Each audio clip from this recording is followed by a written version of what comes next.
ఇక్కడ శరీర కార్యాల విషయంలో అవన్నీ కూడా నువ్వు చేయాలి, నువ్వు చేయాల్సినటువంటి పనులు. కానీ ఇక్కడ ఆత్మ ఫలము విషయానికి వచ్చేసరికి ఇది నువ్వు చేయాల్సింది కాదు, ఇది ఆత్మ కార్యము కాదు, ఆత్మ ఫలము. శరీర కార్యము అంటే అర్థం ఏంటి? శరీరముతో చేసే పనులు.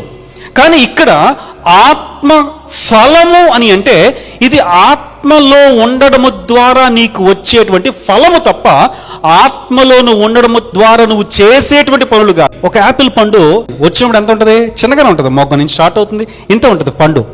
అది చెట్టుకి ఉన్నంత వరకు కూడా ఈ ఫలం ఏమవుతుంటుంది? మెల్లమెల్లగా పెరుగుతూ ఉంటుంది. ఒక్కసారి గనక నువ్వు ఆ చెట్టు నుంచి ఈ పండును వేరు చేసావు అనుకో, పెరుగుద్దా? దానికి నిజానికి పెరిగే లక్షణం ఉంది కదా, మరి పెరగాలి కదా, దాని అంతా అది పెరగాలి కదా, అది పెరగదు.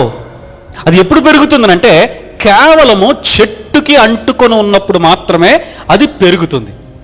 చెట్టు నుంచి వేరైన తరువాత అది పెరగదు. హల్లెలూయా. ఈ చెట్టు ఎవరు అని అంటే యేసు ప్రభుల వారు.